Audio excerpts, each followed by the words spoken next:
Today marks 4 years since one of the worst environmental disasters in American history.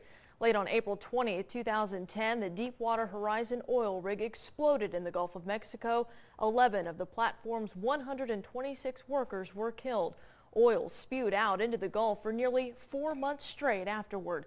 Local 15's Jasmine Williams joins us now with how beaches and businesses are doing 4 years later. Andrea, on April 20th, our beaches and businesses were forever changed. 4 years later, the recovery, struggle, and restoration continues. 2-year-old Casey Ivory loves trips to the beach. Little does she know the sand between her toes was once filled with tar balls.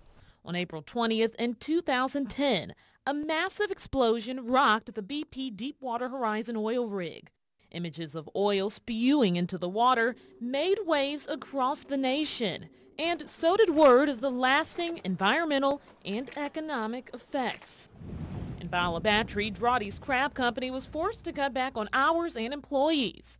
4 years later, the business still feels like a sinking ship. We're not doing a tenth of the business that we were doing prior to the oil spill. Over in the water in Gulf Shores, the beaches appear to have bounced back. On the boardwalk and on the beach, business is booming post-oil spill. Our tourism levels for the past 2 years, we've had record-breaking tourism season in 2012 and 2013, and now 2014 looks to be equally as good so far.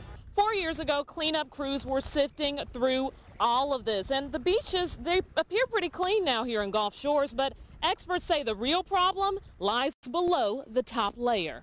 What we don't know is what the results are going to be for this community. We don't know what the impacts are going to be to wetlands and grass beds and therefore shrimp and small fish. Worries about wildlife are substantiated, says Casey Calloway with Mobile Baykeeper. And so are health concerns. A national study is beginning to track people who reported sudden respiratory and skin conditions since the spill, as well as increased anxiety. So far, BP has dished out billions of dollars to assist in oil spill efforts, studies, and cleanup. Some still say that enough isn't being done. BP is running ads telling us everything's fine, and we have a long way to go before we actually know the truth.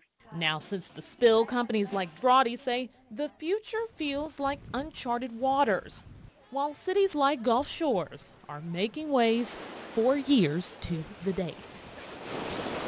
The Drawdys have made claims with BP and were told that they were held up in court. And as for the city of Gulf Shores, since the oil spill, they put a plan together to keep the influx of visitors returning to the beach. Andrea? All right.